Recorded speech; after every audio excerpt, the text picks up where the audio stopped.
To help support our show, subscribe to Left Voice on Patreon so that we can continue to bring you more articles and episodes like this.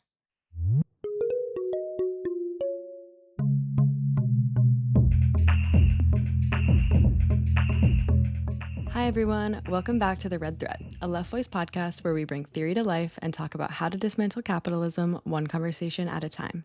I'm Emma. And I'm Melanie. Have you ever heard or read something that puts into words something that you completely understand from experience but have never heard explained out loud? It's really satisfying, and if you have, you will love Karl Marx and Friedrich Engels. Today we're reintroducing a classic, the Communist Manifesto. Since it was written in 1848, this document has only gained relevance. And these days, as we watch the neoliberal order die before our eyes while dangerous figures like Trump jostle to stay at the top of the crumbling world order, climate change keeps worsening and we're only being offered more and more wars and more militarism, millions of people are losing expectations in capitalism and becoming more and more interested in socialism. Yeah, in fact, in 2025, a widely cited poll found that 62% of Americans aged 18 to 29 say they hold a favorable view of socialism, and 34% say the same about communism. That's a notable shift since the fall of the Berlin Wall, when capitalism was shown as the only system viable after decades of Stalinist distortion of communism, repression, and bureaucracy had all but destroyed the socialist morale around the world. So now, when people are looking for an alternative to the imperialist wars and worsening crises that capitalism has brought to the 21st century, it's essential that we as socialists fight for our ideas and for the revolution. And this manifesto laid the foundations not only to understand capitalism, but also to fight for an alternative, communism. So let's get into it.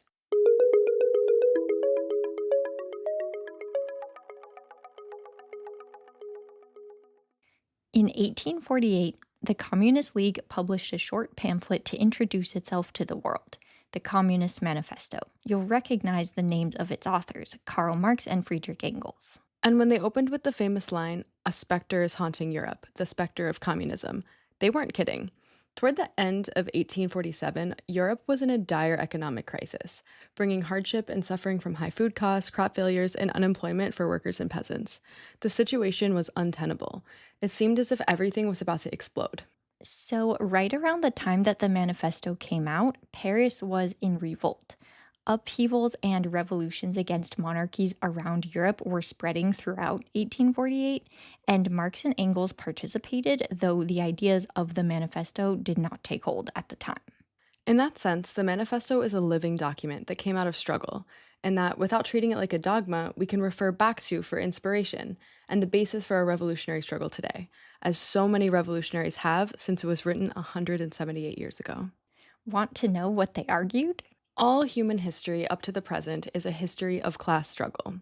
Freemen and slaves, patricians and plebeians, lords and serfs, masters and journeymen, in short, oppressors and oppressed. For Marx and Engels, rather than history being a linear progression, it's the struggle between these class forces that drive history, sometimes slowly, sometimes in great leaps. For communists, societies are divided into classes. These classes are not defined by how much people earn, but by how they relate to the means of producing wealth, things like land, energy, machines, and transportation. In other words, classes are defined by our relationship to work and what we produce. They argue that capitalists actually played their own revolutionary role in the transition from feudalism, but the development was based on the accumulation of the raw resources and new markets from India and China to the Americas, the dispossession of native populations, and extraction of the Earth's resources. The emerging capitalist mode of production gave rise to an impulse to develop more and more rapidly, and it soon outgrew feudal property relations. The world economy increasingly interconnected with, quote, industries that no longer work up indigenous raw material, but raw material drawn from the remotest zones. Industries whose products are consumed not only at home, but in every quarter of the globe. As the supply chain has expanded, we've gotten used to an ever-expanding market of commodities that were produced by workers in one country, assembled by workers in another, and then shipped thousands of miles to be available in stores here. They write, the need of a constantly expanding market for its products chases the bourgeoisie over the entire surface of the globe. It must nestle everywhere, settle everywhere, establish connections everywhere. And with this capitalist development, property relations and social relations changed alongside it. With the development of capitalism, there are two main classes with completely opposed interests. One is the ruling class, the capitalists, who privately own the means of production. In other words, the factories, companies, lands, mines, banks, and warehouses. Right. And the other is the working class, which does not own these means and must sell its labor power, its energy, mind, and body for a certain amount of time in order to survive. In other words, workers labor for capitalists. Of the two, the only productive class, the one that creates and keeps everything running, is the working class, which is also the majority. That's why communists argue that the working class is the class capable of transforming society and organizing it according to collective needs. Think about it. In any workplace, who really makes things run? Your boss or you and your coworkers working 9, 10, or 12 hours a day? These two classes are in constant conflict. But what's the struggle about? According to the Communist Manifesto, the central conflict is over who gets the wealth that workers produce. Without working themselves and simply by owning property, capitalists appropriate most of that wealth. How? Workers are paid wages that only cover a portion of what they produce, just enough to survive and return to work the next day. The rest is kept by the capitalist. These laborers, who must sell themselves piecemeal, are a commodity, like every other article of commerce, and are consequently exposed to all the vicissitudes of competition, to all the fluctuations of the market. Quote, owing to the extensive use of machinery and to the division of labor, the work of the proletarians has lost all individual character, and consequently all charm for the workman. He becomes an appendage of the machine, and it's only the most simple, most monotonous, and most easily acquired knack that is required of him. For example, if you work for 8 or 9 hours, you might be paid for the value you create in only 2 or 3 of those hours. Part of the remaining value goes to the costs and their reinvestment, and the rest is taken as profit, which is an essential part of the capitalist economic equation. This unpaid portion of labor is what Marx and Engels called surplus value. That's where capitalist profit comes from, and Marx expands on it in much greater detail when he writes Capital. A familiar example from recent history is Jeff Bezos, who has made himself one of the richest people on earth by exploiting hundreds of thousands, and at the high point, around 1 million Amazon warehouse and delivery workers. Yeah, the bourgeois media likes to forget this, but Jeff Bezos would actually be nothing if not for the workers who built his empire for him. The workers who box, label, pack, ship, and deliver products from Amazon are the reason for Amazon's success. They're paid a tiny fraction of the immense wealth that they produce. In fact, Bezos and Amazon leadership are more willing to give up bits of their wealth on union-busting lawyers and campaigns than on workers themselves. They have to try to crush workers' organizing because of how powerful those workers actually are.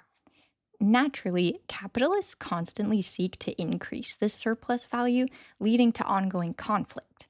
They also maintain a reserve army of unemployed workers, which is used to push wages down. If some people refuse low pay, others, out of necessity, will accept it. Bezos, like all capitalists, benefits from unemployment, precarity, and racism.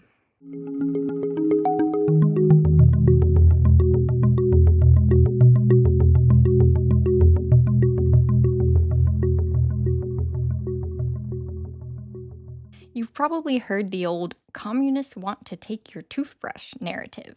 I know I, for one, absolutely do not want anyone else's toothbrush. What they're referring to there is the concept of the abolition of private property, though that narrative kind of conflates private and personal property. And when you go beyond this simplification, Marx and Engels present a compelling argument to help us understand private property and how most of us don't have any of it anyway. Marx and Engels understood private property to be the private ownership of things like factories, banks, land, and railroads, owned privately by the capitalists to exploit workers' labor for profit. This shouldn't be confused with personal property, like your house, your cell phone, your clothes, or your toothbrush. But capital is an inherently social power, a collective product that is set in motion and created by the united action of many members of society. Think about it. Yet, it is appropriated privately, acting as a social power over the worker. The abolition of private property and its expropriation by the working class is one of the main thrusts of communism. It may sound dramatic, but they explained it quite well. You are horrified at our intending to do away with private property. But in your existing society, private property is already done away with for 9/10 of the population. Its existence for the few is solely due to its non existence in the hands of those 9/10. The fact that so many of us now struggle to even envision a world where that isn't the case is a testament to how bourgeois society is able to use their monopoly over ideology to convince us that bourgeois individual interests are in the best interests of society. And with bourgeois private property eliminated, what would we achieve? A flowering of humanity never before seen in history. They wrote, "In place of the old bourgeois society with its classes and class antagonisms, we shall have an association in which the free development of each is the condition for the free development of all." That's why this text is so powerful and so threatening to the capitalist class, even today, because it not only inspires workers to imagine a world where private property is collectivized, but to dare to actually win that world. So, capitalists rely on this coercion and exploitation of the working class of the world. But Marx and Engels point out the key contradiction of this relationship, an antagonism that capitalism has never been able to resolve and never will. They write, "The condition for capital is wage labor, which rests exclusively on competition between the laborers. The advance of industry, whose involuntary promoter is the bourgeoisie, replaces the isolation of the laborers due to competition by the revolutionary combination due to association. The development of modern industry, therefore, cuts from under its feet the very foundation on which the bourgeoisie produces and appropriates products. What the bourgeoisie therefore produces, above all, are its own grave diggers. Its fall and the victory of the proletariat are equally inevitable." When workers sell their labor power to the owning class to survive, though the capitalist class does everything they can to pit them against each other and force them to compete, they're united by their shared conditions and interests. In factories, warehouses, or offices, they face exploitation and bad pay. On a national and even global scale, they face the same whims and crises of the capitalist market and are made to pay for those crises and even fight in the wars of capitalists. And all the while, they're the ones who actually produce society. While capitalists rely on workers to carry out the advances of industry, agriculture, and technology, the working class also developed into the revolutionary class, the one class that has the ability to fight for the interests of the majority, and in victory, abolish class altogether. They wrote, "The proletariat, the lowest stratum of our present society, cannot stir, cannot raise itself up, without the whole superincumbent strata of official society being sprung into the air."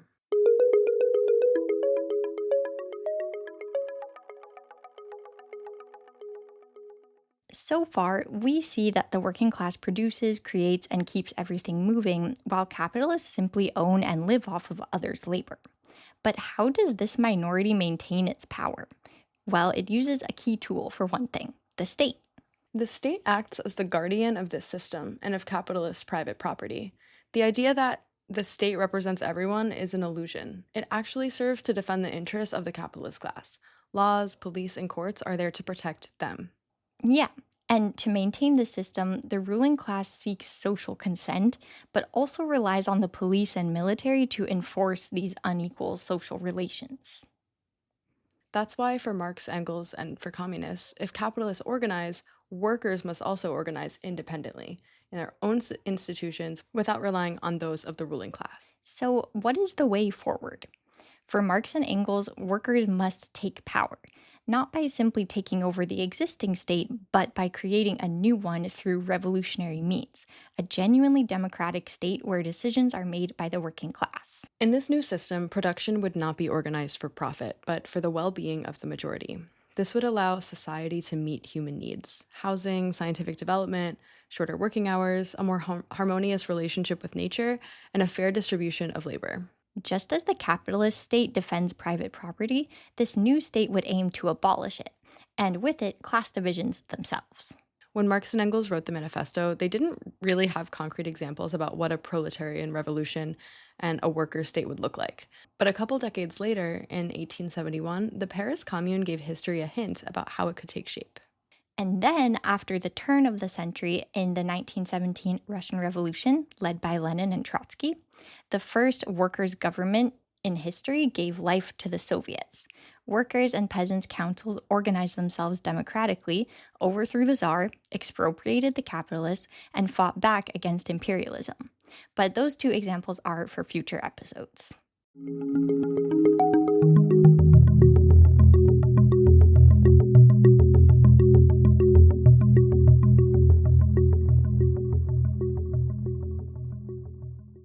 One of the most famous slogans from the manifesto is the call, "Workers of the world, unite." The international nature of the working class and our interests linking us across borders is a fundamental part of Marxist politics. As socialists, we know that we have more in common with our working class siblings around the world, even when we don't speak the same language, than with the capitalists who exploit and oppress us in our own country. And when workers overthrow the capitalist system, what comes next? Well, ideally communism, but we're not under the illusion that this happens automatically or that capitalism will somehow naturally give way to communism. If we don't intervene as socialists and workers to overthrow it ourselves, it will actually stay and fester into something even worse than what we have right now. But if we succeed and establish a worker state, we will have the opportunity to eliminate the cruelty and barbarism that uphold capitalism, to achieve unconditional liberation for those who are oppressed. Communism means a society where people produce collectively. Without classes using the state for their own benefit, the state itself would no longer be necessary. For Marx and Engels, this would mark the transition from the realm of the necessity to the realm of freedom and equality, a society where human beings can fully develop their capacities and creativity. Under capitalism, workers have nothing to lose but our chains. And we have a whole world to win. We hope this episode helps encourage you to not only read the Communist Manifesto, but also dive into Marxist ideas, which, even almost 200 years later, are still a tool for our liberation. Obviously, the world has changed a lot since then. Back when Marx was writing, the working class was only present in a few industrialized countries. Today, the working class makes up the vast majority and is more diverse, more international, when we're organized, more powerful than ever. Now, in the midst of wars, rearmament, genocide, attacks on immigrants, and climate catastrophe, the capitalists who are leading the world into despair are still trying to convince the masses of the exploited and oppressed of the world that it's the only possible system. But more and more people are waking up to the fact that we can fight for an alternative. Yeah, socialism, a society based on democratic planning of the economy in order to eliminate poverty and oppression, is not a pipe dream. It's one of our possible futures. And we're going to have to fight for it. Now more than ever, we need to carry forward. Workers of the world, unite. That's our episode for today, everyone. Until next time, stay connected and solidarity forever.